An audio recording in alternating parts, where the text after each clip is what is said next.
할렐루야. 살아계신 하나님을 찬양합니다.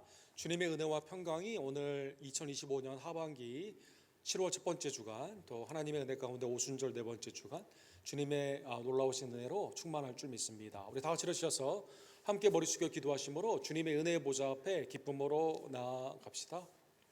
온 땅이여 하나님께 즐거이 소리낼지어다. 그의 이름의 영광을 찬양하고 영어롭게 찬송할지어다. 하나님께 아뢰기를 주의 일이 어찌 그리 어미하신지요. 주의 큰 권능으로 말미암아 주의 원수가 주께 복종할 것이며 온 땅이 주께 경배하고 주를 노래하며 주의 이름을 노래하리로다. 만민들아 우리 하나님을 송축하며 그의 찬양 소리를 듣게 할지어다. 그는 우리 영혼을 살려두시고 우리의 실족함을 허락하지 아니하시는 주시로다. 아멘.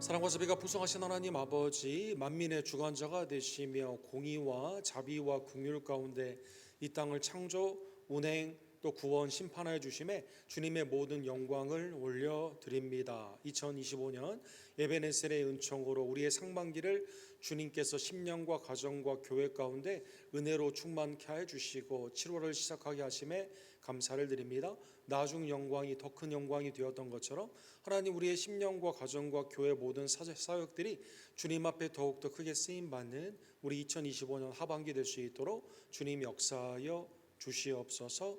특별히 선교에 임하고 있는 우리 네 분의 선교팀을 기억하여 주시고 페루에서 드리는 복된 예배가 주께 기쁨으로 연락되게 될 줄로 믿습니다. 어린아이부터 노년이기까지 예수 그리스도를 아는 것과 믿는 것이 하나가 되며 오늘도 심령으로 그리스도를 만나며 주님을 영어롭게 하는 복된 지혜들 될 수 있도록 주님 역사하여 주시옵소서. 함께 진행되는 어린이들의 예배를 주님 이 시간 기억하시고 축복하여 주시옵소서. 예배의 시청일과는 온전히 주님 앞에 부탁드리며 우리를 위해 중보하시며 우리를 위해 다시 오실 구원주 예수 그리스도 이름으로 간절히 기도드립니다. 아멘.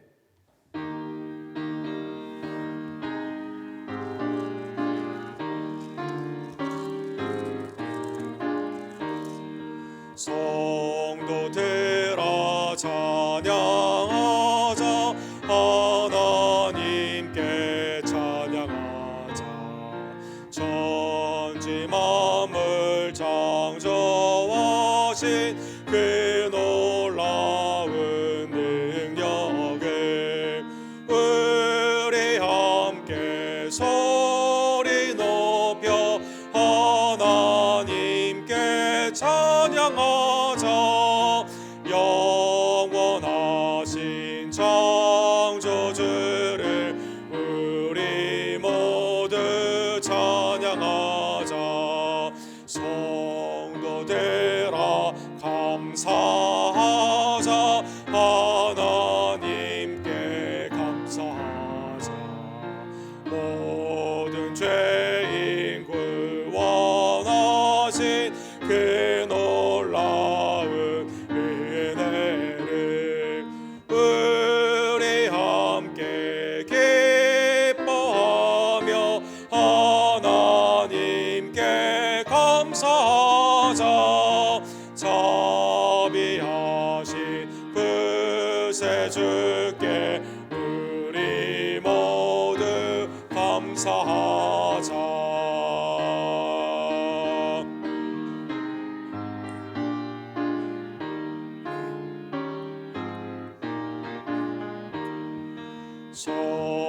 성도들아 찬양하자.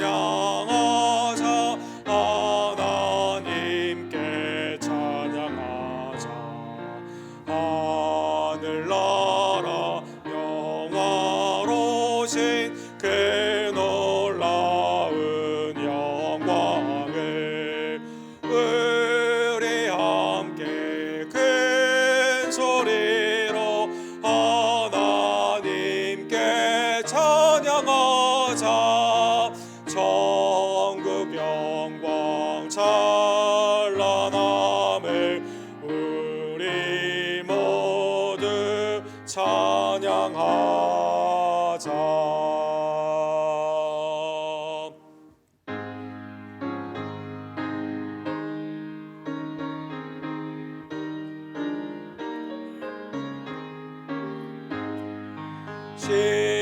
십자가를 내가 지고 주를 따라갑니다.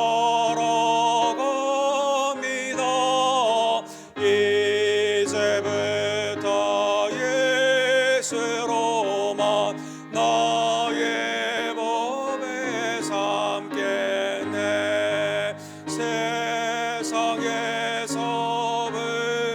부귀영화 모두 잃어버려도 주의 평안 내가 받고 중생 복을 받겠네. 주도 곤욕 당했으니 나도 곤욕 당하리. 세상 사랑 감사하라. 예수 진실합니다.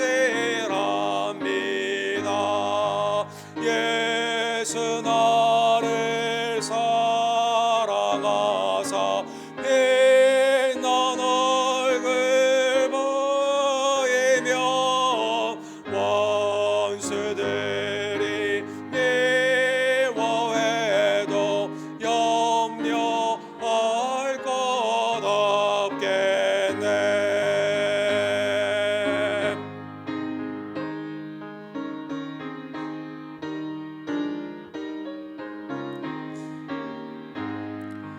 내가 핍박당할 때에 주의 품에 옮기고 세상 고쳐 당할수록 많은 위로 받겠네. 주가 주신 기쁨 외에 기뻐할 것 무엇냐. 주가 나를 사랑하니 기뻐할 것뿐일세. 하나님, 나를 성령 안에서 날마다 친히 인도하여 주심에 감사를 드립니다. 그러나 나의 삶을 뒤돌아보면 하나님의 한결같은 은혜를 잊어버리고 원망과 불평으로 살 때가 얼마나 많이 있던지요. 하나님, 이 시간 내 마음을 들여다보시고 무슨 악한 것이 있는지 살펴보시며 회개의 영으로 임하여 주시옵소서. 십자가의 대속의 은혜를 믿으며 이 시간 우리의 심령과 입술과 행함의 죄를 주님 앞에 고백하기를 원합니다.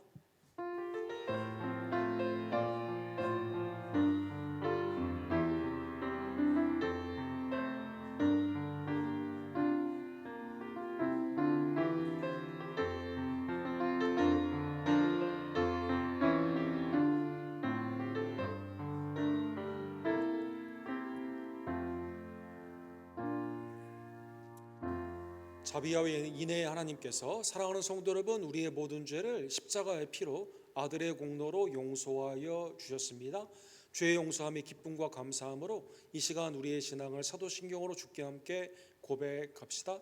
전능하사 천지를 만드신 하나님 아버지를 내가 믿사오며 그 외아들 우리 주 예수 그리스도를 믿사오니 이는 성령으로 잉태하사 동정녀 마리아에게 나으시고 본디오 빌라도에게 고난을 받으사 십자가에 못 박혀 죽으시고 상상한 지 사흘 만에 죽은 자 가운데서 다시 살아나시며 한대로 오르사 전능하신 하나님 우편에 앉아 계시다가 저로로서 산자와 죽은 자를 심판하러 오시리라. 성령을 믿사오며 거룩한 공예와 성도가 서로 교통하는 것과 죄를 사해 주시는 것과 몸이 다시 사는 것과 영원히 사는 것을 믿사옵나이다. 아멘.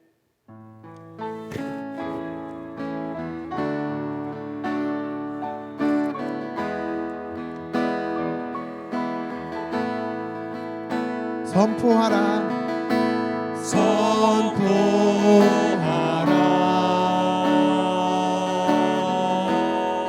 부활하신 영광의 주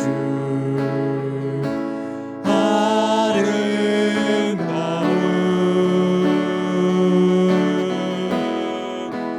영광의 주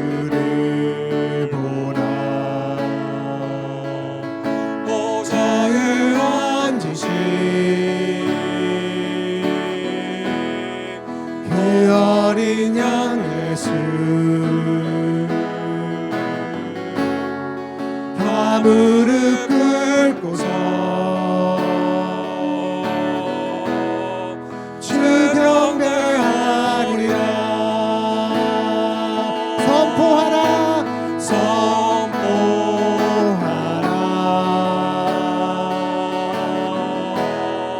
부활하신 영광의 주 하나님과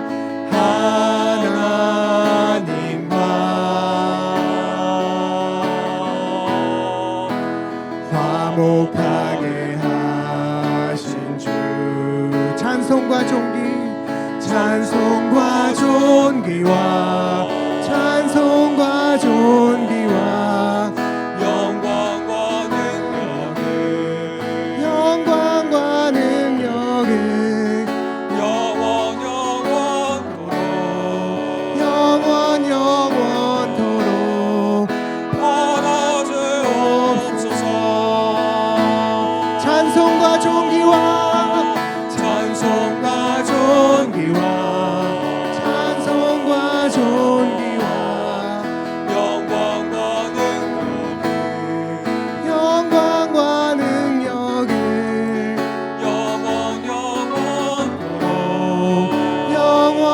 영원토록 받아주옵소서.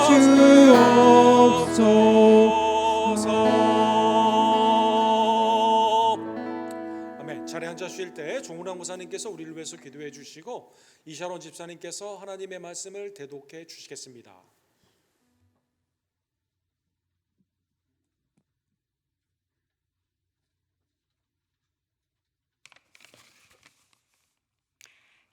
기도드리시겠습니다. 참 좋으시고 거룩하신 하나님 아버지, 크신 은혜와 사랑에 감사드립니다. 오늘도 거룩한 성일에 주님 앞으로 불러주셔서 주님께 찬양과 경배를 드려오니 주님 홀로 영광받아 주시옵소서. 부족한 저희들 세상에 살면서 세상의 소금과 빛의 역할을 올바르게 하지 못한 것들이 너무 많습니다. 이 시간 주님 용서하여 주시옵시고 다시금 성령의 충만을 주셔서 새롭게 살게 도와주시기를 기도드립니다. 언덕교회를 사랑하시는 주님, 우리 교회를 통해 이루고자 하시는 많은 일들 중 페루 선교를 허락하셔서 이틀 전 저희 단교 선교팀이 페루로 갔습니다. 하나님의 계획 속에서 초대교회와 페루에서 선교하시는 김도경 선교사님과 모두 마음이 하나 되어 주님이 하시고자 하는 사역이 하나하나 다 잘 되도록 주님이 함께해 주시옵소서. 한 영혼이 천하보다 귀하다고 하신 말씀을 가지고 페루에서 순종하며 사역하는 모든 단기 선교팀 위에 주의 영이 함께하사 복음이 전하는 곳마다 옥토가 되게 주님이 일하여 주시길 기도드립니다. 우리 교회 4명의 단기 선교팀이 페루까지 가는 여정이 이틀 동안 너무 힘들게 갔습니다. 주님 지키시고 함께하여 주시옵소서. 시간 들이고 물질 들여서 주님께 영광 돌리는 선교팀 모두에게 영육강 강건 주셔서 온전히 주신 사명 이루는데 최선의 병기로 사용하여 주시옵소서. 주님, 벌써 2025년 후반기로 접어들었습니다. 저희들 육은 새하여 가지만 영은 더욱 새롭게 되기를 원합니다. 우리 교회를 축복해 주셔서 기도하고 구하는 모든 기도의 제목들 이루어지는 올해가 되게 주님이 이끄시고 인도해 주시기를 간구드립니다. 저희들이 협력하는 선교지 김성호 선교사님과 조재명 목사님, 데이빗김 목사님, 주신 사역 이루시는데 부족함이 없는 성령 충만 주셔서 주신 사역 이루는 주님의 종들로 더욱 크게 쓰임받게 해 주시옵소서. 세계는 전쟁과 재난의 어려움 속에 있는 곳들 하나님 불쌍히 여겨 주셔서 평화가 이루어지게 역사해 주시옵소서.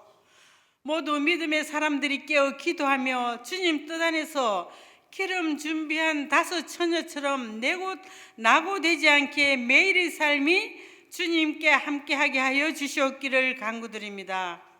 저희 교회 연로하신 분들 건강을 돌봐주시기를 기도드립니다.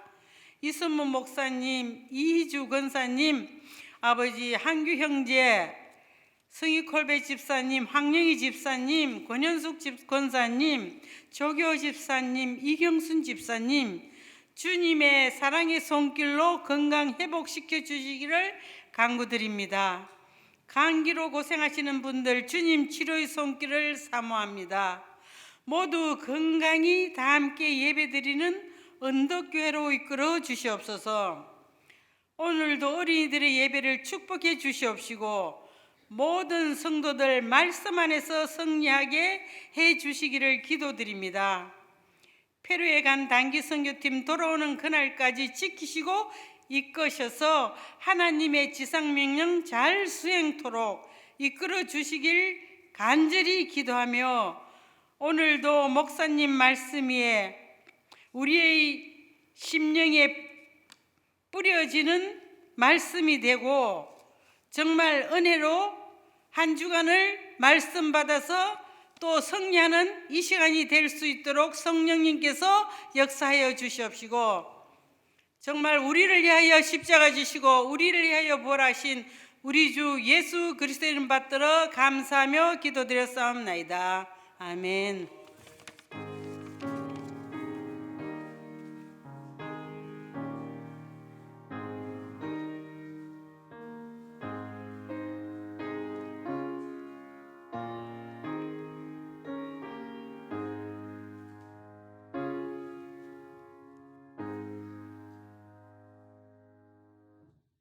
성경 말씀은 베드로전서 3장 8절부터 17절까지 봉독하겠습니다.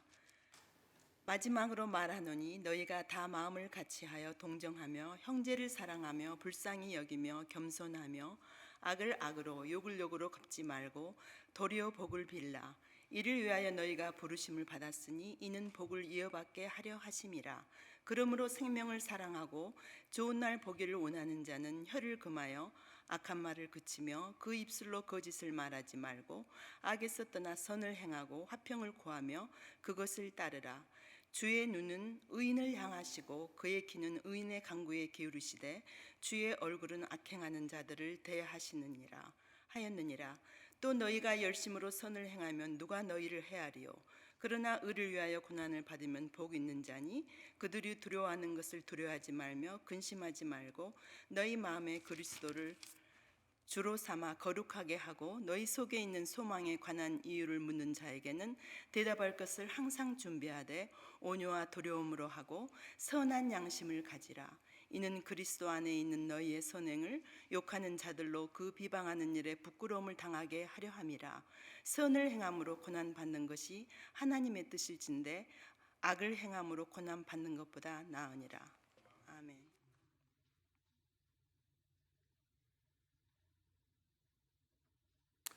우리 선을 행함으로 고난받는 것이 하나님의 뜻이다. 오늘 본문의 17절의 말씀, 이 일을 위해서 하나님이 우리에게 주시는 선한 양심에 대한 주의 말씀을 우리 함께 기도하고 주의 말씀을 상고하기를 원합니다.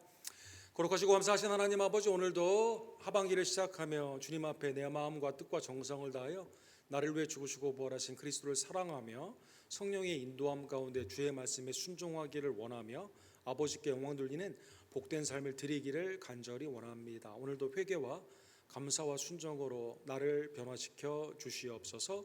예수 그리스도의 이름으로 간절히 기도드립니다. 아멘. 전 세계 관광객이 가장 많이 가는 곳은 이 바티칸 시티, 이탈리아 로마 안에 있는 이 바티칸 시티라고 합니다. 바티칸 시티 안에 여러 로마의 유적들이 많이 있는데 성 베드로 성당도 있고 여러 가지 기독교의 유산들도 많이 있지만, 그런데 이제 기독교를 핍박했던 로마의 유산들도 많이 있습니다. 그 중에 대표적인 것이 콜로세움이 되죠. 여기에 이제 로마의 황제들이 로마의 시민의 엔터테인, 그러니까 재미를 위해서 격투사들도 싸우게 하고 서로 죽이게 하고, 그 다음에 이제 반기독교적인 황제가 일어나게 되었을 때는 우리 베드로 전서의 배경이 되는 네로 황제랄지, 그 다음에 5명의 황제가 다 기독교를 핍박하는 황제였는데, 이때는 이제 맹수들을 사용해서 이 성도들을 죽이는 그러한 어떻게 보면 굉장히 그 비인간적인 그러한 핍박을 했던 그러한 곳이 됩니다. 그런데 이제 우리는 이 바티칸의 로마에 가서 이거를 이제 유적으로 보고 대단하다고 말을 하게 되는 것이죠. 이 교황의 변화기가 있는 그 시기였던 올해 초에 이제 그 바티칸 3의 이제 죽음을 앞둔 그 교황, 새로 이제 그 후에 누가 교황이 될 것인가 굉장히 이러한 전환기에 있는 그러한 시기에 바티칸에서 이 콜로세움에 이 전형의 조명이 있는데 이것을 조금 신앙적인 그러한 것으로 좀 바꾸자라고 해서 콜로세움에 이제 예수님의 피를 상징하는 빨간색으로 지난 2월 달 한 달 동안 계속 이렇게 조명을 비쳤습니다. 이거는 과거에 이 콜로세움에 있었던 죄악에 대한 그 고해 성사와 같은 속죄의 의미가 있고, 또한 여기에는 지금도 핍박을 받고 있는 기독교인들에 대한 우리의 마음이 그들을 생각하자라고 하는 그러한 기념적인 동정적인 그러한 의미도 있었다고 합니다. 베드로전서의 배경이 되는 그 시기에는 황제 숭배를 하지 아니하면 핍박을 받는 상황이 가정이나 사회에 그러한 국가적인 그러한 시스템 가운데 있었기 때문에 예수님을 믿는 자가 살기가 매우 힘들었죠. 또 황제에 대한 충성을 맹세하지 않고는 이 공직을 가질 수가 없는 그러한 상황 가운데 매우 성도들이 살기가 매우 힘들었습니다. 더 나아가 부도덕적이고 정욕적인 로마의 문화 가운데 거룩하고 경건을 강조하는 하나님의 말씀 가운데 성도들이 살기에는 매우 어려운 고난의 시기였다는 것입니다. 베드로전서와 후서에 보게 되면 고난과 비슷한 이러한 단어들이 무려 28번이나 사용이 되어 있습니다. 악한 세상 속에서 하나님의 은혜 안에서 선한 마음으로 살고자 하는 성도들을 가만두지 아니하고 이 사탄과 세속과 그 가운데는 수많은 정욕이 미혹과 핍박으로 당시에 이렇게 많이 있었다는 것입니다. 우리 베드로전서 우리 3장 2장 후반부와 3장 초반에 보면 그래서 직장 생활에 하나님을 주로 섬기며 믿음 가운데 사는 직장 생활이 매우 힘들었고, 가정에서 온 가정이 하나님께 예배를 드려야 되지만 남편이 특별히 믿지 않는 그러한 경우에는 매우 힘든 그러한 상황에서 베드로 사도를 통해 하나님께서 뭐라고 말씀하십니까?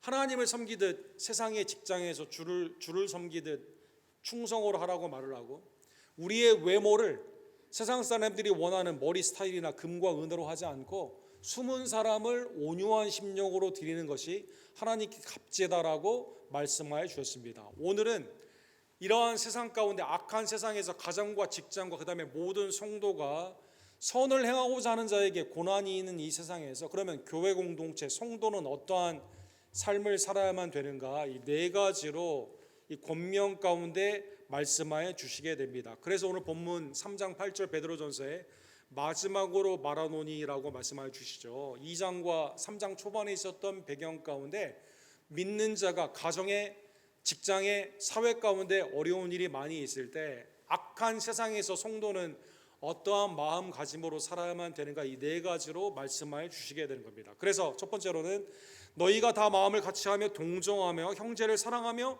불쌍히 여기며 겸손하며, 이 가장 주동사가 되는 게 동정하다라는 그러한 말이죠. 성도는 믿음 안에서 악한 세상에서 같은 마음을 품게 됩니다. 그리스도의 마음으로 겸손으로 가게 됩니다. 특별히 세상은 그렇지 않지만 믿음 안에 그리스도의 피값으로 사신 주님의 공동체는 형제사랑, 필라델피아라는 단어를 썼습니다. 형제와 자매가 하나님의 친족처럼 서로 사랑하게 되는 것입니다.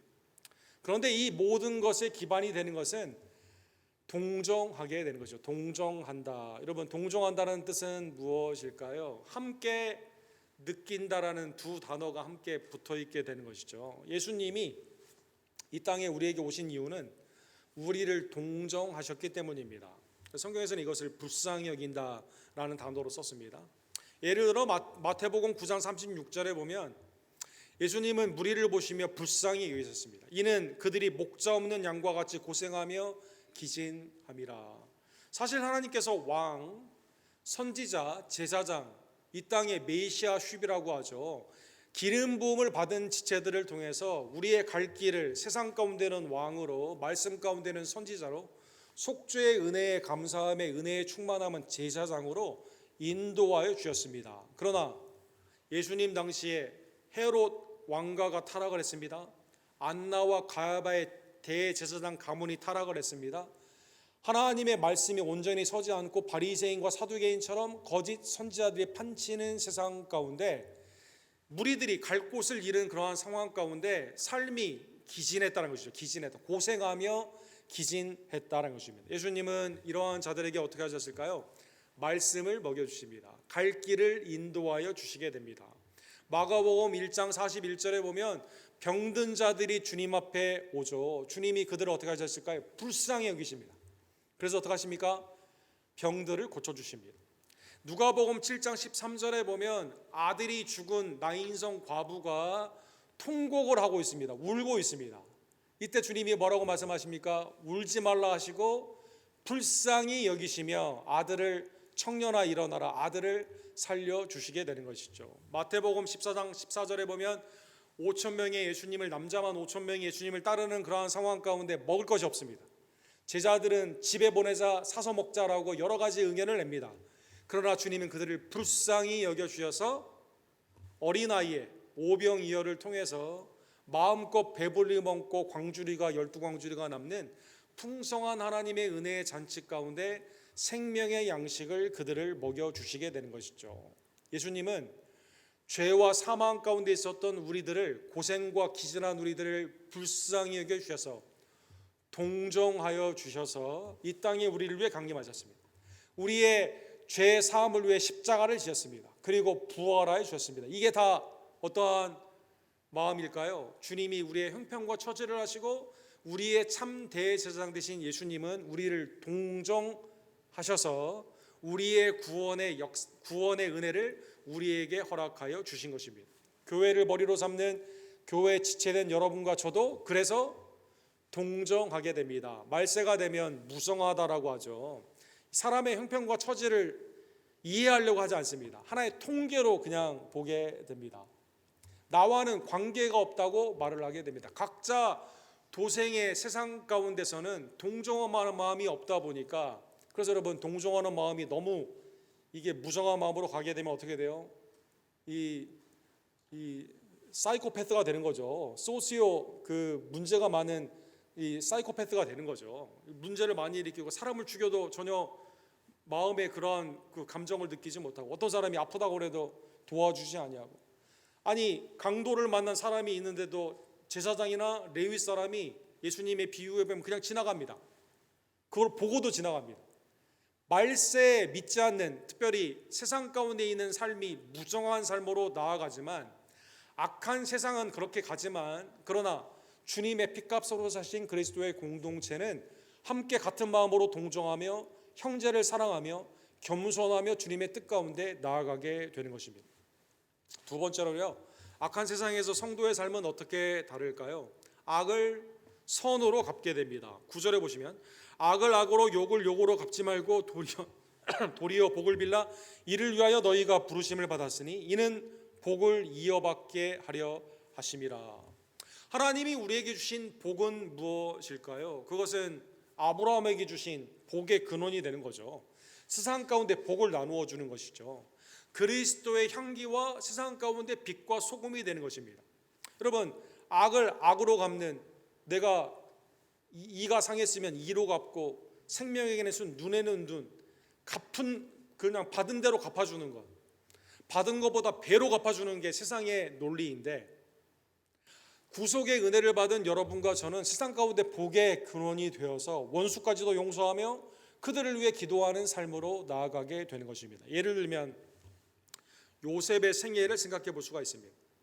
아버지의 야곱의 사랑을 받았던 요셉이 형제의 시기와 질투 가운데 노예로 팔리게 되죠. 보디발의 아내의 미혹 가운데 나중에 그걸 거부했다는 이유로 감옥에 가게 됩니다. 그런데 하나님은 그를 들어 쓰셔서 형통케 하여 주시고 애굽의 총리가 되게 하여 주시게 됩니다. 7년의 풍년 동안에 곡식을 저장할 수 있는 지혜를 주시고 흉년의 7년 동안에 그들에게 오는 난민들을 다 도와주게 됩니다. 그런데 그 난민 중에 누가 있었을까요? 요셉의 형제들이 있었죠. 요셉의 형제들이 있었음에도 불구하고 요셉은 그들을 영접하여 주시게 됩니다. 형제들은 요셉의 이 은혜를 받았지만 마음 가운데 항상 죄책감이 있었어요. 왜? 이 요셉을 팔았거든요. 그렇죠?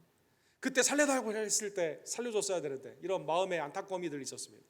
죄책 가운데 이제 아버지가 돌아가시게 되었을 때 창세기 50장에 보면 형제들이 요셉에게 찾아와서 이렇게 말을 하게 됩니다. 아버지가 죽기 전에 이런 말을 했다는 것이죠. 요셉이 혹시 우리를 미워하여 우리가 그에게 행한 모든 악을 다 갚지 않을까 하여 마음에 염려가 있는 거죠. 우리를 보복하는 거 아닌가? 특별히 애굽의 총리인데 우리를 보복하면 어떻게 할 것인가? 이런 생각을 하게 되었을 때 아버지가 우리한테 좀 잘해라, 용서해줘라 라고 하는 마음을 유언을 남겼다라고 말을 하게 됩니다. 이때 요셉이 어떻게 했을까요? 창세기 50장 20절에 보면 이렇게 말합니다. 당신들은 나를 해하려고 했으나 하나님은 그것을 선으로 바꾸사 오늘과 같은 많은 백성의 생명을 구원하게 하시려 하셨나니. 그렇죠? 아마 보통의 애굽의 법 가운데 능숙했다면 내가 오늘의 이 복수의 날을 기다리며 지금까지 참아왔다라고 하면서 형제들에게 보복했을 것입니다. 요셉은 그렇지 않았다는 것이죠. 하나님의 은혜를 경험한 하나님의 구원의 은총 가운데 있었던 요셉은 당신들은 나를 악 가운데 해를 끼치려 했지만 이불, 한글은 해라고 나와 있습니다. 그런 하나님 그걸 어떻게 바꿨습니까? 선으로 바꾸어 주셔서 구원의 역사 가운데 염려하지 마십시오. 당신과 당신의 자녀들을 내가 기르리이다. 하나님의 구속의 은혜 가운데 요셉이 복의 통로가 되어서 애굽에서 하나님의 은혜의 백성들이 번성게 되는 축복을 누리게 된 겁니다. 사랑하는 성도 여러분, 하나님의 은혜를 받은 여러분과 저는 이 땅의 사람들과는 다른 캘린더, 달력으로 살아가게 됩니다. 우리는 하나님의 은혜 안에서 기다리는 날이 있습니다. 10절에 보면 그날은 생명을 사랑하고 좋은 날이다라고 말하여 주십니다. 주님은 우리를 이 땅 가운데 고아처럼 내버려 두지 아니하시고 하나님의 때에 우리에게 재림하여 주시게 됩니다. 여러분 복음이라고 할 때 좋은 소식, 굿 뉴스라고 하죠. 유한겔리온 같은 단어가 좋은 날 이렇게 써 있습니다. 좋은 날, 주님이 오시는 그날을 바라보며 우리는 살아가고 있습니다. 그날에 주님은 우리에게 생명의 면류관을 주시죠. 그리고 우리의 삶 가운데 있었던 우리의 삶을 살펴보시며 우리에게 상을 허락하여 주셨습니다. 주님 앞에 잘했다 칭찬받는 복되고 감사한 그 좋은 날을 바라보는 성도는 그래서 보복 가운데 살아가는 것이 아닙니다. 선 가운데 살아가게 된 것입니다.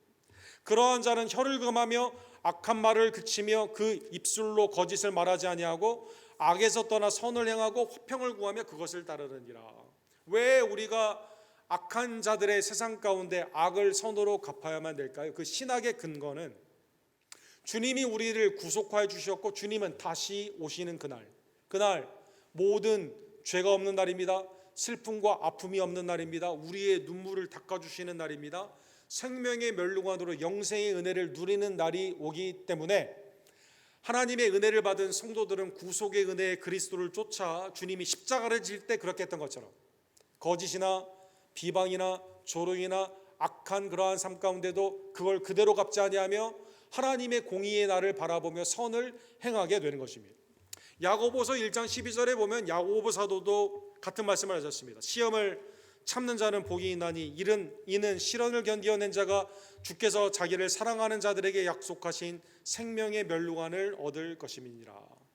하나님의 은 안에서 생명의 면류관을 받는 그날이 있기 때문에 우리에게 시험, 우리에게 핍박, 우리에게 어려운 일이 있다 하더라도 하나님의 은혜에서 우리는 그것을 선으로 갚게 되는 것이죠. 원수라도 사랑하며 먹을 것을 주며 마실 것을 주며 그들을 축복하며 오히려 믿음 가운데 나아가게 되는 것입니다. 사실 오늘 본문의 말씀은 베드로 사도가 시편 37편의 말씀을 인용을 했습니다. 시편 34편에 보면 34편의 말씀을 인용했습니다. 시편 34편의 배경을 보게 되면 다윗이 고통당했을 때 하나님의 구원의 은혜를 하나님의 놀라운 은총 가운데 경험을 하게 되죠. 이제 사울이 3,000명이나 되는 사람을 통해서 유다 땅을 샅샅이 뒤지게 됩니다. 그 마음의 두려움 가운데 다윗이 내가 어디로 피할 것인가, 갓 선지자는 유다 땅, 하나님의 땅을 떠나지 말라고 말을 했는데 다윗의 마음에 공포가 있는 거예요. 아무도 날 도와주지 않고 나는 벼룩과 같은 존재, 아주 그냥 비천한 존재 가운데 지금 피할 길이 없는 상황에서 개인의 지혜를 하나를 생각을 하게 됩니다. 그건 뭘까요? 사울이 내가 블레셋으로 피하게 되면 쳐들어오지 못할 거다라는 생각을 하게 됩니다. 그래서 가드 땅이라고 불리우는 블레셋 땅으로 가게 됩니다. 거기에 아기스 왕에게 가가지고 내가 당신에게 충성하겠습니다라고 맹세를 하며 가게 됩니다. 그러니까 인간의 지혜가 그때는 통하는 것 같았죠. 아닌 게 아니라 사울이 이 블레셋 땅에 들어오지 못하니까 다윗을 쫓는 것을 포기를 하게 됩니다. 그래서 이때 생각을 한 거죠. 야, 내가 진짜 머리 잘 썼다라고 생각을 하게 됩니다. 그 문제가 하나 생겼어요. 전쟁에 참여를 해야만 되는데 이 아기스 왕은 다윗을 데려가기를 원하고 다윗은 아기스 왕 블레셋 왕에게 충성을 맹세했거든요. 그런데 이 아기스 왕의 부하가 보니까 이 골리앗을 죽인 우리 민족의 원수거든요. 이 사람 절대 데려가서는 되지 않는다. 그리고 이 사람 믿으면 되지 않는다라고 했을 때 이 다윗에게 위기가 생기게 됩니다. 그때 어떻게 하죠, 여러분? 인생의 위기를 깨달은 이 다윗이 문으로 피해가지고 침을 질질 흘리게 되면서 미친 척을 해가지고 피하게 됩니다. 외로움 가운데 인간의 정욕으로 피할 길을 지혜를 냈고 내가 당신에게 충성하겠다고 거짓을 냈고 미친 척 연기까지 하게 됩니다. 이게 한두 번이 아니라 두 번이나 성경에 두 번이나 피했다가 이런 경우를 겪게 되죠. 하나님의 놀라운 섭리 안에서 부하들이 못 나가게 하고 아기스 왕이 이제 그 다윗을 전쟁에 참여하지 않게 함으로 말미암아 이스라엘과의 전쟁을 피하게 됩니다. 결국 뭘 깨닫게 된 거예요? 내 지혜로 구원받는 게 아니죠. 거짓으로 구원받는 게 아니죠. 미친 채 연기를 해서 구원받는 게 아니죠. 진정한 구원은 오직 하나님께 있다고 깨달으며 썼던 시편이 시편 34편이 됩니다. 그래서 다윗이 깨닫고 12절에 오늘 본문에 보면 베드로서다고 인용을 합니다.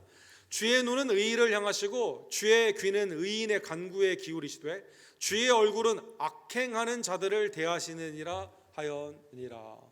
주님은 죄 가운데 있는 기도를 듣는 분이 아니에요. 하나님의 말씀에 순종 가운데 주님 앞에 간구할 때 주님은 응답하십니다. 의인에게 눈이 향하고 귀는 기도에 귀를 기울이고 우리의 형편과 처지가 환난 가운데 주님 앞에 간구하게 되었을 때 환난 날에 주님 앞에 부르짖는 것이 하나님을 영어롭게 하는 것임을 깨달으며 주께 간구하는 자가 하나님의 놀라운 은혜 가운데 구원을 경험하게 되는 것입니다. 그러기에 악을 악으로 갚지 않습니다. 하나님의 은혜 안에서 주님이 내게 주시는 말씀에 순종을 하게 됩니다. 거짓과 연기와 내 정욕으로 살아가는 것이 아닙니다. 구원은 하나님께 있기 때문에 오직 순종으로 나아가는 자가 하나님의 은혜를 경험하게 된다는 것입니다. 그래서 악을 선으로 감게 되는 겁니다. 세 번째로는요, 이 땅에 살아가는 동안 성도에게는 고난이 있다는 것입니다. 정상적인 사회에서는 13절이 맞아요. 또 너희가 열심으로 선을 행하면 누가 너희를 헤아리요. 정상적인 사회는 그렇습니다. 원래 하나님이 공권력, 이 세상의 이 사역자로 부르심을 받는 공권력은 악을 진정시키고 선을 장려하며 세상의 화평 가운데 복음이 증거되는데 방해가 아니거든요. 그런데 이 세상에서는 어떠합니까? 하나님을 경외하지 않습니다. 대적을 합니다. 믿는 자가 선을 행한다 하더라도 순종한다 하더라도 예배를 드리지 못하게 하고 믿음 가운데 핍박을 줍니다. 그래서 고난이 내 죄로 말미암는 게 아니라 믿음 안에서 의 가운데도 고난 받을 수가 있다는 것입니다. 그러한 경우라도 14절에 보면 그러나 의를 위하여 고난을 받으면 복이 있는 자니 그들이 두려워하는 것을 두려워하지 말고 근심하지 말며. 의 가운데 고난받는 것이 선을 행하다가 고난받는 것이 하나님의 뜻이기 때문에 이걸 두려워할 필요가 없다는 것입니다. 예수님도 산상수훈에서 마태복음 5장 10절에 보면 의를 위하여 박해받는 자는 복이 있나니 천국이 그들의 것임이라. 그렇죠? 우리의 믿음의 선조들, 우리 앞에 있었던 선지자들도 다 이렇게 박해를 받았어요. 하나님의 은혜 안에서 예수 그리스도와 복음을 위해 박해를 받는 자는 천국이 그들의 것일 뿐만 아니라 하나님이 우리에게 주시는 우리의 상, 하나님의 놀라우신 은혜의 상이 크다라는 것입니다. 사랑하는 성도 여러분, 우리는 미국에서 그래도 믿는 그러한 그 청교도의 전통이 어느 정도 남아 있기 때문에 예수님을 믿는다고 해서 잡아가는 경우는 없습니다. 그러나 예수님을 온전히 믿기 위해서는, 그렇죠, 이 세상에서 살아갈 때 우리가 부딪히는 고난이 있을 수가 있습니다. 가정에서도 있을 수가 있고, 산업에서도 있을 수가 있고, 매일의 삶에 우리의 경건의 라이프 스타일 가운데도 있을 수가 있습니다. 여러분, 해마다 이 예수님을 믿는다는 이유로 핍박을 받는 사람들의 이러한 통계가 이렇게 정립이 돼가지고 발표가 되죠. 그래서 오픈 도어 미니스트리라는 것을 통해서 Suffering and Persecution이라는 그러한 이 책이 이렇게 나오게 됩니다. 여기 보니까 작년도 2024년도만 하더라도요 4,476명이 전 세계에서 4,476명이 믿음으로 말미암아 순교했다고 합니다. 뭐 북한을 들 수 있고 사우디아라비아도 들 수 있고 여러 기독교를 핍박하는 여러 중국 여러 나라들을 볼 수가 있습니다.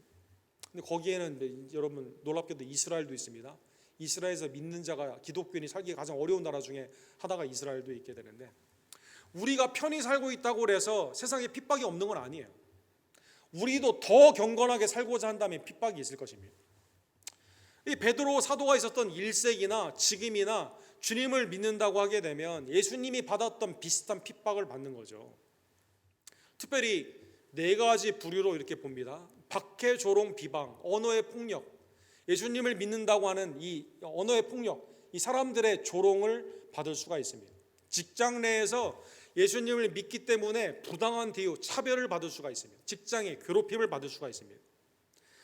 베드로 사도는 불같은 시련이라고 했는데 외적인 핍박이 굉장히 많습니다. 제우스 신이나 시저, 이 황제가 나의 주가 아니라고 하는 삶 가운데는 이 가정에서 이 종으로 살아가는 삶이나 직장에서 살아가는 사회 삶 가운데는 굉장히 많은 핍박이 있는 것이죠. 궁극적으로는 예수님을 믿는다는 육체의 고난, 이 세상의 형벌이나 아니면 순교까지도 이러한 일들이 일어나게 된다는 것입니다. 우리가 편안하다고 해서 핍박이 없는 건 아니에요. 우리가 감사할 일이지만 세상에 있는 성도들 가운데는 이러한 핍박을 받는 자들이 많이 있다는 것입니다. 그런데 의의 고난을 받는다 하더라도, 그러나 이것은 궁극적인 하나님의 상이 크기 때문에 주님이 이 가운데 함께 하시고 주님의 고난을 본받는 삶이고, 더 나아가서 오늘 본문 17절에 나와 있는 것처럼 선을 행하다가 고난을 받는 것이 성도의 소명, 우리의 부르심이기 때문에 의의 고난 가운데도 우리는 기뻐하며 하나님의 뜻 가운데 순종하며 나아가야만 된다는 것입니다. 4번째로, 고난 가운데 하나님이 우리에게 주시는 놀라운 복은, 악한 세상에서 성도에게 주시는 하나님의 은혜는 고난이 복음을 증거하는 계기가 되게 됩니다. 자, 13절과 14절, 17절에 아니 선을 행하면서 고난을 받는 사람들이 원망과 불평을 하지 않고 하나님의 뜻 가운데 순종으로 나아가게 되게 되었을 때 세상이 이 사람들을 이상하게 본다는 것이죠. 우리를 다르게 본다는 것이죠. 그래서 15절에 보면 너희와 매 그리스도를 주로 삼아 거룩하게 하고 너희 속에 있는 소망에 관한 이유를 묻는 자에게는 대답할 것을 항상 준비하되 온유와 두려움으로 하고. 아니 왜 이렇게 예수님을 믿는 게 힘들고 어려운데 왜 예수님을 믿냐, 네 안에 소망이 도대체 무엇냐라고 물어볼 때가 있다라는 것이죠. 이때를 대비하여 오늘 보면 15절에 보면 항상 준비하고 있으라는 것이죠. 항상 준비하고 있어라. 항상 우리 안에 있는 성령이 위기 가운데 어떠한 말을 할지 인도해 주시죠. 때를 어떤지 못 어떤지 복음을 증거할 수 있는 마음의 준비가 된 자가, 그렇죠, 슬기로운 처녀처럼 성령의 기름 가운데 준비된 자가 계기, 어떠한 갑작스러운 계기를 통해 예수님을 믿는 이유를 묻게 되었을 때 이때 복음을 증거하게 된다는 것입니다. 골로새서 4장 5절에 보면 여기에서도 항상이라는 단어가 나와 있습니다. 너희 말을 항상 은혜 가운데서 소금으로 맛을 낸 것 같이 하라. 그리하면 각 사람에게 마땅히 대답할 것을 알리라. 항상 준비하고 있는 자가 하나님의 은혜 안에서 이 복음을 증거할 수 있는 계기가 되는 것입니다. 우리가 수요일 날 느헤미야를 보고 있지 않습니까? 아닥사드다 왕이 네 얼굴에 왜 이렇게 근심이 많냐 질문을 하는 그때 느헤미야가 그것을 놓치지 않고 하나님께 기도하며 유다의 성문이 불타고 성벽이 무너졌기 때문에 내가 이렇다. 그때 말을 하는 것이죠. 사랑하는 성도 여러분, 다니엘이 준비하고 있다가 꿈에 대한 얘기를 할 때 하나님의 지혜로 그걸 말을 하게 되는 것이죠. 초대교회에 있는 성도들이 성전이나 가정에 모이게 힘쓸 때 어디에 가든지 하나님의 은혜의 말씀을 증거하게 된다는 것입니다. 사랑하는 성도 여러분, 오늘 본문의 이 네 가지, 그렇죠? 동정하며 사랑하며 겸손하며 같은 마음을 품는 것, 그렇죠? 악을 악으로 갚지 않고 선을 갚는 것, 의의 고난 가운데서도 기뻐하는 것, 그리고 의의 고난 가운데 왜 그러냐고 물었을 때 복음을 증거하는 것. 오늘 명령형으로 되어 있습니다. 이 명령을 우리가 다 지킬 수 있을까요? 인간적으로는 불가능합니다.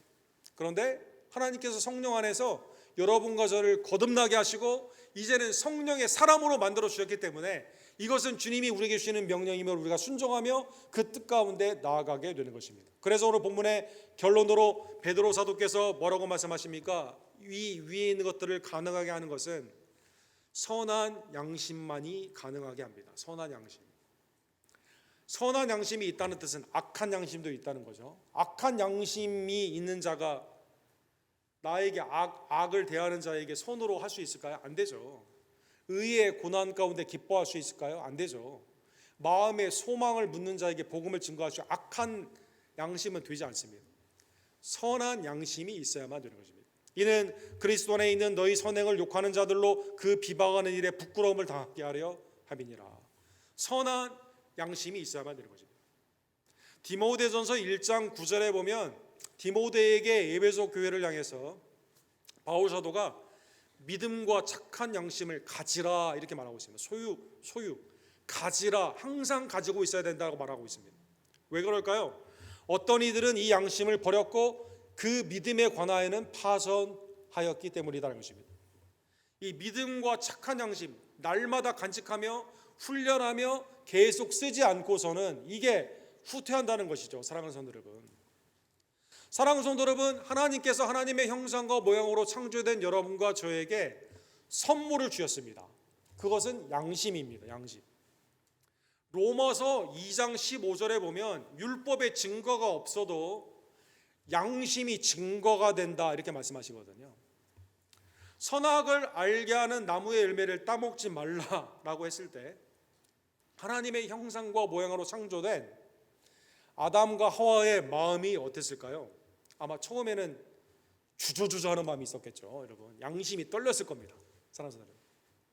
그러나 사탄이 하나님과 같이 된다고 말을 하게 되는 그 가운데 양심의 고동 소리가 점점점 줄어들게 되고 양심의 소리를 무시하여 선악과를 따먹게 됩니다.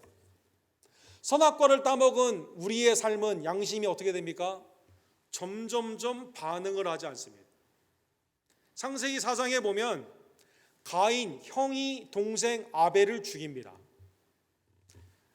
양심의 가책을 못 느껴요. 죽였는데 야 아벨 어딨냐, 동생 어딨냐라고 하니까 뭐라고 말해요? 내가 동생을 지키는 자입니까? Am I a brother's keeper? 하나님 앞에 오히려 대들죠.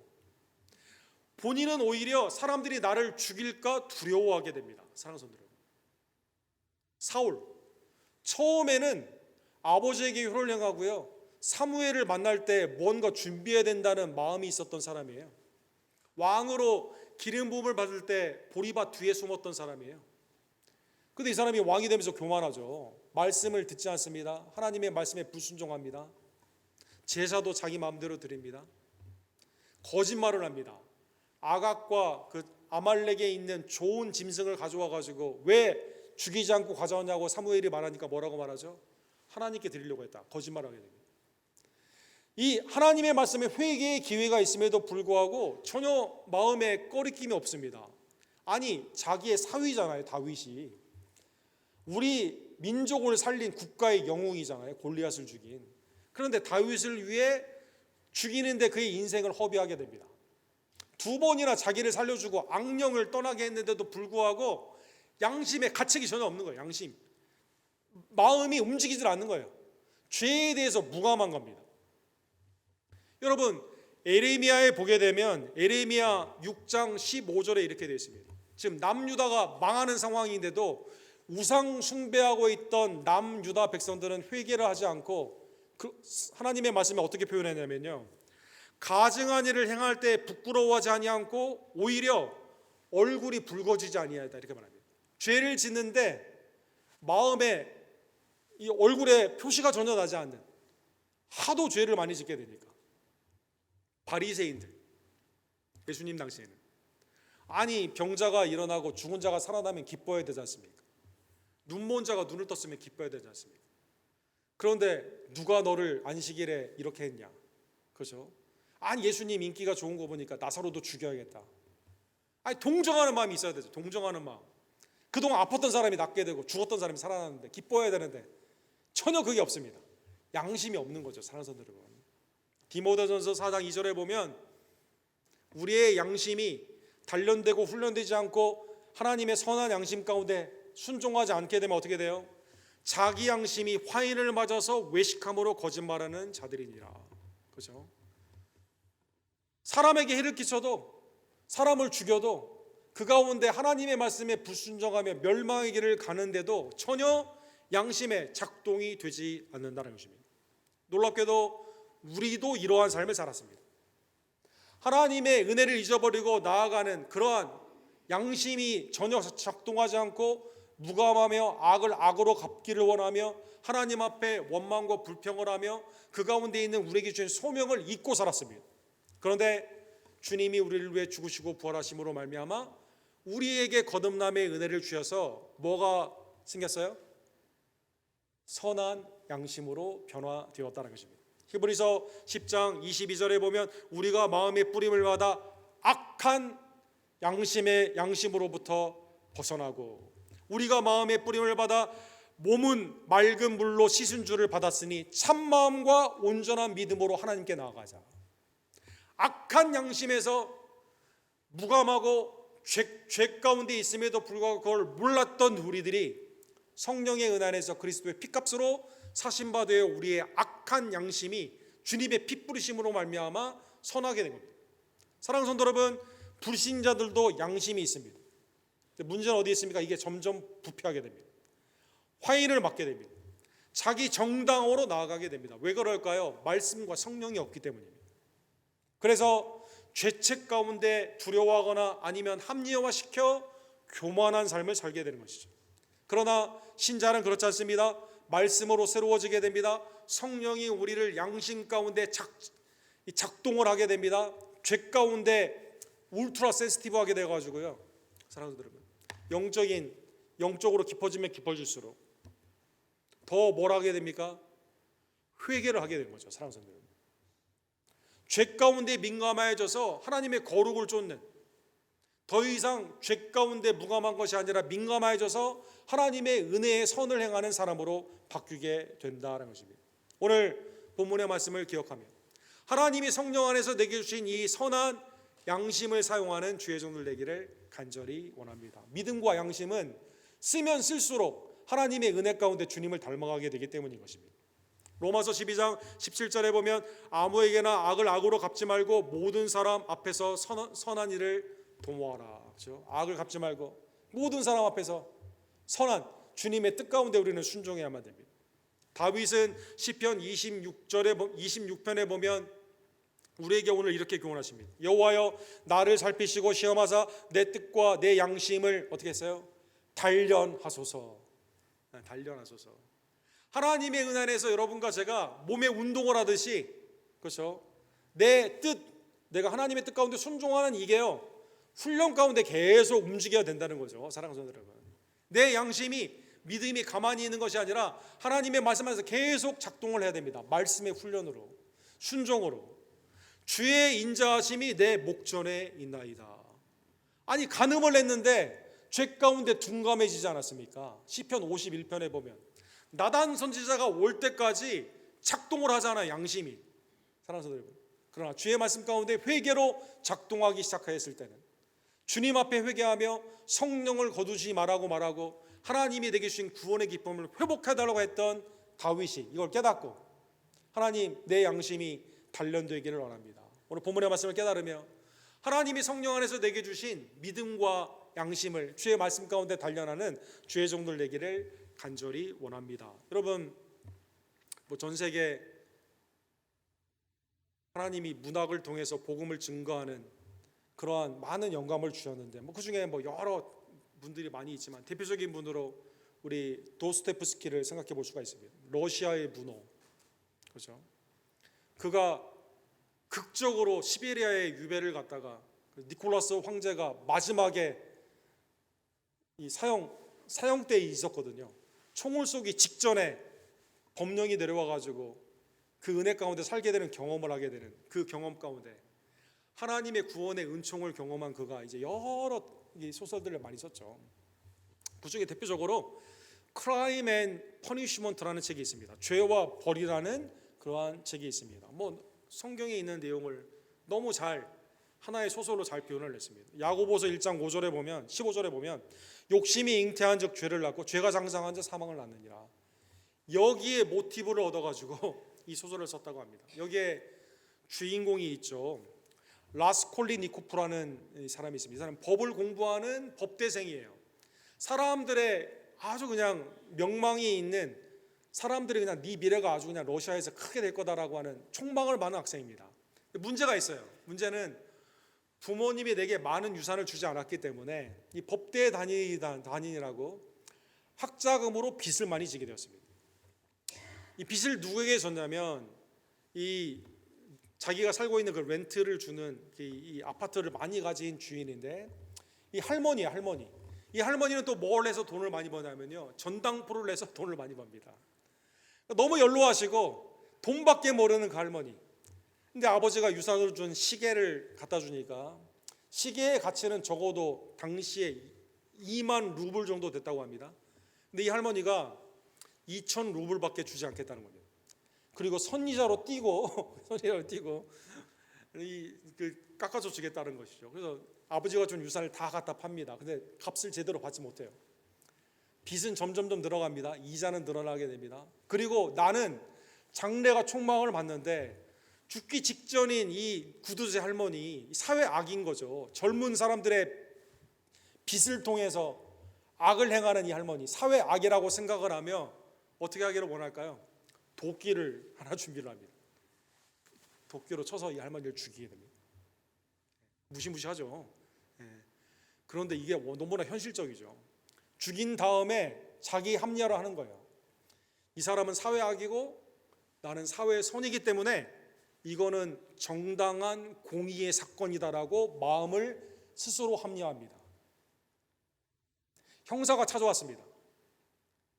이 돌아가신 이 할머니 이 계좌에 보니까 500명이 전당포 500명이나 되는 거예요. 500명이 손님인데 네가 그 중에 한 명이라고. 그러니까 이 청년이 이렇게 말을 합니다. 나는 법대생이다고. 형사가 뭐라고 하냐면 법대생이냐고. 그러면 너는 법에 대해서 잘 알으니까 살인하지 않았겠다고 하면서 놔주게 됩니다, 여러분. 그러니까 마음의 죄책감이 전혀 없는 상황에서 이렇게 나아가게 되는데 합리화를 계속 시키는 거예요. 죄책감이 올라올 때마다 시키는 거죠. 그런데 나를 사랑해주는 여자가 생기게 됩니다. 그때부터 마음에 죄책감이 생기게 됩니다. 사람을 죽인 나를 사랑해주는 이 여자, 그 여자 이름은 소냐라는 여자인데 그 여자는 직업이 뭘까요?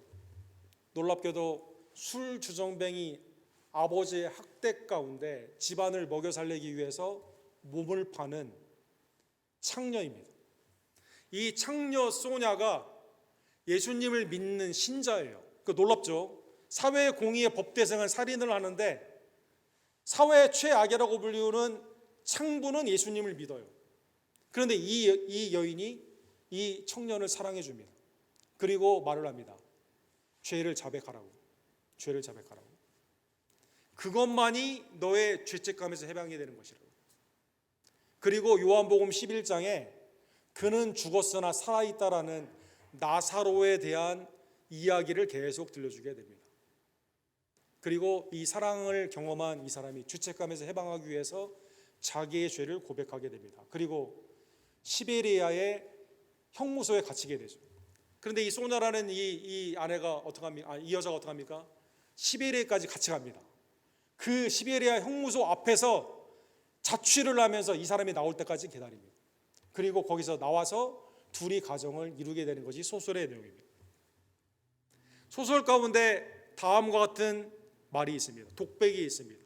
자, 이 라스콜니노코브라는 이 청년이 이렇게 말합니다. 죄는 벌을 낳는다. 아까 야고보서 1장 15절에 있는 말씀을 인용한 거예요. 그런데 벌은 어디에서 시작돼요? 내 양심에게서 시작된다. 양심에게서 시작된다. 진정한 지옥이 무엇이냐면 그것은 용서받지 못한다는 느낌이다. 그런데 자기의 죄를 세상 가운데 그리고 자기의 죄를 예수님에게 그가 고백했을 때 여기에서 자유함을 얻게 되는 것이죠. 비로소 양심이 작동하며 비로소 자유함을 그가 얻게 된 겁니다. 사랑하는 성도 여러분, 하나님이 우리에게 주신 놀라운 선물, 그것은 선한 양심입니다. 죄책이 있을 때마다 우리는 주님 앞에 나와 죄를 고백할 수 있습니다. 하나님의 죄사함의 은혜 안에서 우리는 자유함으로 하나님을 섬길 수가 있습니다. 더 나아가 세상이 우리를 악으로 대한다 하더라도 선으로 갚을 수 있습니다. 선한 양심으로 주님을 영원롭게 하며 형제를 동정하며 사랑하며 겸손으로 악을 선으로 갚으며 의의 고난을 기뻐하며 우리에게 복음을 묻는 자들에게 예수님을 증거하는 주님의 복된 종들 되기를 주님의 이름으로 간절히 축원합니다. 사랑과 자비가 풍성하신 하나님 아버지, 하나님의 은혜 안에서 우리를 죄와 사망에서 악한 양심에게서 풀어주시고 이제는 하나님을 섬길 수 있는 믿음과 양심, 선한 양심을 주심에 진심으로 감사를 드립니다. 악한 세상에서 주님을 온전히 섬기고자 할 때 원치 않는 고난이 있다 하더라도 선을 행하다가 고난받는 것이 하나님의 뜻임을 다시 한번 깨달으며 나를 위해 고난받으시고 죽으신 예수 그리스도를 바라보며 주님을 닮아가는 악을 선으로 갚으며 의의 고난 가운데서도 기뻐하며 예수 그리스도의 복음을 증거하는 계기로 삼는 하나님의 선한 양심의 백성들 될 수 있도록 주여 역사하여 주시옵소서. 예수 그리스도의 이름으로 간절히 기도드립니다. 아멘. 주신 말씀을 기억하시면서 주님의 마음을 내게 주셔서 우리 함께 찬양드리도록 하겠습니다.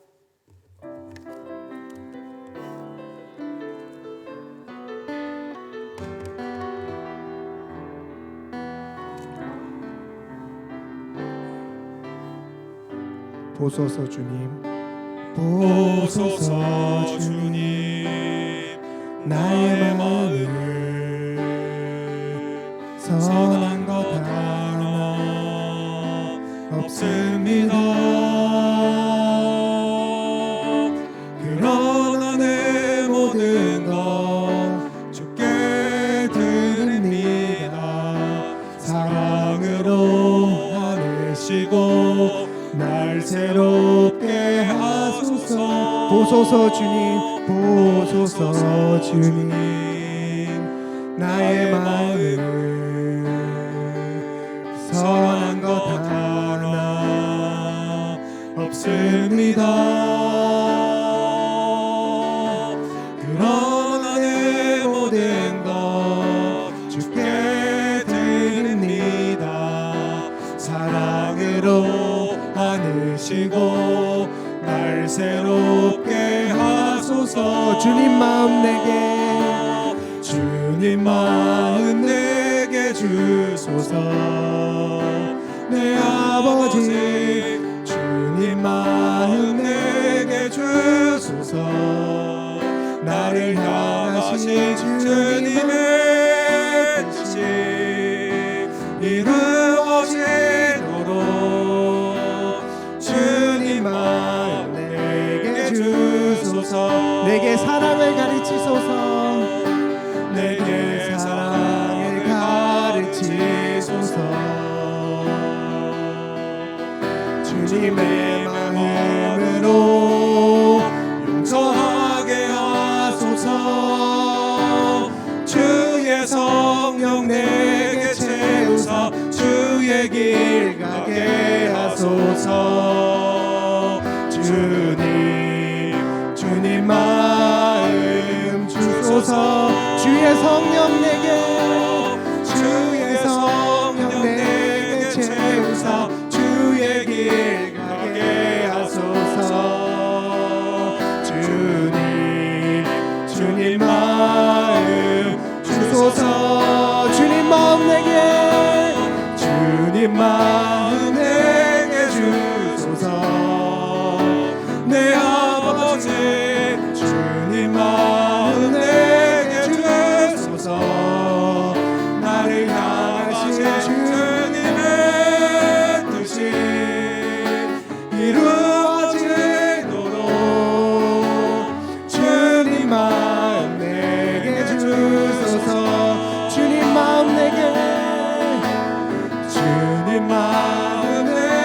주소서. 내 아버지 주님 마음 내게 주소서. 나를 향하신 주님의 뜻이 이루어지도록 주님 마음 내게 주소서. 마지막으로 주님 마음 내게 주소서. 내 아버지 주님 마음 내게 주소서. 나를 향하신 주님의 뜻이 이루어지도록 주님 마음 내게 주소서. 주님 마음 내게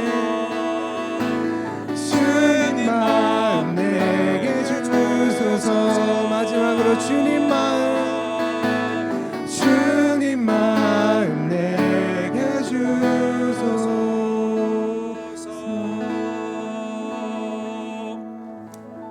하나님 주님의 마음을 허락하여 주시옵소서. 온유와 겸손으로 나아가기를 원하며 항상 감사하며 주께 영광 돌리기를 간절히 원합니다. 나의 예물 하나님의 아름다운 청지기의 소명 가운데 기쁨으로 드리오니 하나님 이 시간 연락하여 주시옵소서. 기도하시고 준비한 예물을 하나님께 기쁨으로 드립시다.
자비와 긍휼의 사랑의 하나님 아버지, 독생자 예수님을 우리에게 보내주시고 우리의 모든 형편과 처지를 아시며 죄와 사망과 악한 양심 가운데 멸망의 길로 가던 우리들을 긍휼하게 주시사 독생자 예수님의 피로 사주시고 이제는 하나님을 향한 복된 믿음과 선한 양심으로 나아가게 하심에 감사를 드립니다. 말씀에 순종하여 항상 하나님의 은혜 안에서 원망하지 아니하며 비방과 조롱과 악한 환난에도 주님만을 경외하며 고난 가운데 예수 그리스도를 상고하며 주님을 닮아가는 오히려 복의 통로가 되는 주의 종들 낼 수 있도록 복음을 증거하는 성도들 낼 수 있도록 주님 역사하여 주시옵소서. 외제와 내지의 선교지와 선교사님들을 기억하여 주시며 또 핍박받는 우리의 형제와 자매들을 동정하며 믿음 안에서 하나님이 위로하여 주시고 하나님의 풍성하신 안전과 안위하심과 구령의 역사로 나타나게 될 줄로 믿습니다. 교단의 사역자들과 김성호, 조재명, 데이빗 김 목사님, 특별히 하나님의 은총 가운데 와라즈 지역에 복음을 증거하게 하심에 감사를 드리며 선교에 임하고 있는 이성희, 김덕자, 육행드, 김한희 네 분의 성도님들과 또 우리 초대교회 성도님들, 또 김도경 성교사님들과 현재 사역자들을 주님의 은혜 가운데 이 시간 복을 내려주시고 강건케 하여 주시옵소서. 돌아오는 우리 토요일까지 하나님의 은혜만이 나타나기를 간절히 원합니다. 또한 감사한 것은 하나님의 예배 가운데 우리 이희중 원사님을 불러주시고 또 권지 집사님이 한국에서 치료를 잘 받게 하시며 또 믿음의 권속들이 믿음 안에서 함께 주님을 찬미하며 예배할 수 있는 복된 날을 주심에 감사를 드립니다. 서로 사랑하며 하나님을 영어롭게 하며 그리스도의 장성한 분량까지 함께 자라나는 우리 어린아이부터 노노에 이르기까지 한 마음을 품는 언덕교회 우리 믿음의 복된 지혜를 낼 수 있도록 주님 우리 교회를 축복하여 주시옵소서. 내게 주신 은사와 달란트가 예배와 양육과 봉사와 사랑과 전도 가운데 사용받기를 원하며 우리의 팀과 손교회와 순이 모이게 힘쓰기를 간절히 원합니다. 사랑하는 우리 연약한 세대를 주님의 손에 의탁드리오니 또 이서모 목사님, 성익코벨 집사님, 황영일 집사님, 황규영제 우리 하나님의 은안에서 낫기를 원하며 기도하는 우리 권현숙 권사님, 또 이경순 집사님, 여러 우리의 부모님들에게 하나님의 은혜를 더하여 주시고 정수수 권사님, 김정숙 권사님, 감기 가운데 고생하는 모든 지혜들에게도 회복과 강건의 역사로 주님 이 시간 나타나 주시옵소서. 오직 믿음만이 하나님을 기쁘시게 하는 것임을 깨달으며 이 시간 내 마음을 담아 믿음으로 드리는 예물을 주님 연락하여 주시고 예물이 쓰이는 곳곳에 하나님의 복음이 증거되며 주님의 피값으로 사신 교회는 든든히 서가며 성도들은 더욱더 하나님의 은혜를 누리는 복된 역사로 주님 이 시간 임하여 주시옵소서. 모든 영광과 감사를 주님 앞에 올려드리며 우리를 위해 지금도 중보하시며 생명의 면류관을 우리에게 주시기 위해 이 땅에 다시 오시는 우리의 구원주 예수 그리스도의 이름으로 간절히 기도드립니다. 아멘.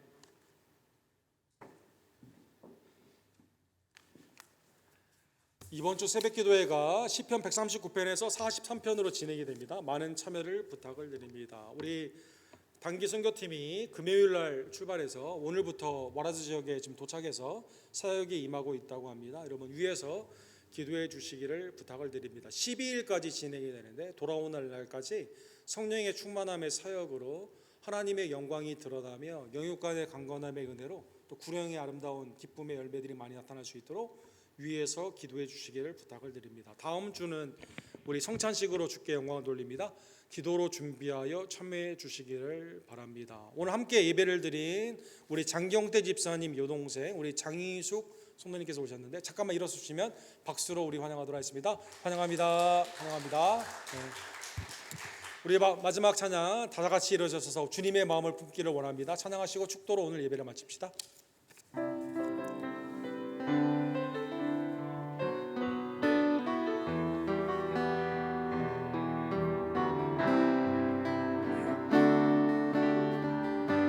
보소서 주님, 보소서 주님, 나의 마음을 선한 것 하나 없습니다. 그러나 내 모든 것 주께 드립니다. 사랑으로 왕을 쉬고 날 새롭게 하소서. 보소서 주님, 나의 마음을 선한 것 하나 없습니다. 그러나 내 모든 것 주께 드립니다. 사랑으로 하시고 날 새롭게 하소서. 주님 마음 내게 주소서. 내 아버지 주님 마음 내게 주소서. 나를 향하신 주님의 뜻이 이루어지도록 마음 내게 주소서. 내게 사랑을 가르치소서. 내게 사랑을 가르치소서.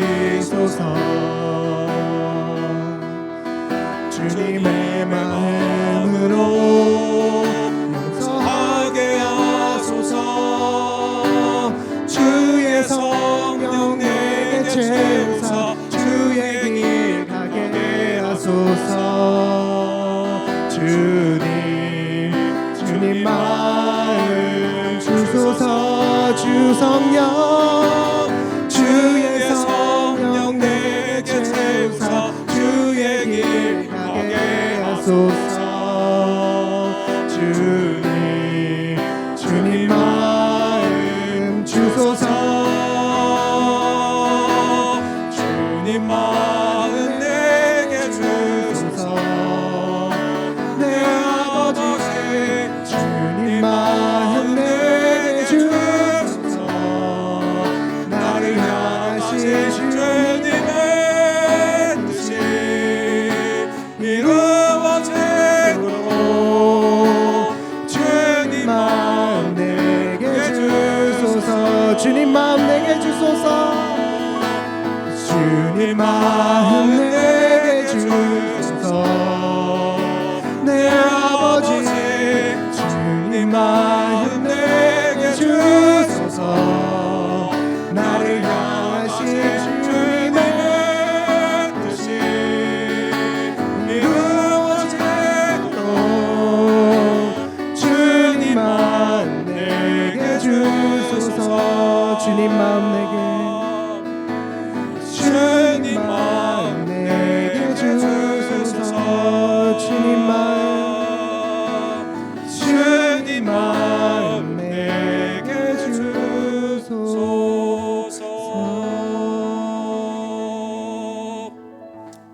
지금은 우리 악한 양심의 피를 뿌리시사 선한 양심으로 바꾸어 주신 우리의 유일한 구원주 생명의 멸류관을 주시는 구원주 예수 그리스도의 은혜와 아버지 하나님의 극진하신 사랑하심과 성령 하나님의 의의 고난 가운데서도 기뻐하며 복음을 증거케 하시는 놀라운 역사하심이 사랑하는 우리 언덕교회 성도님들 머리 위에 특별히 페루에 드리는 복된 예배와 전도의 사역 위에 지금부터 영원토록 함께 있을지어다. 아멘.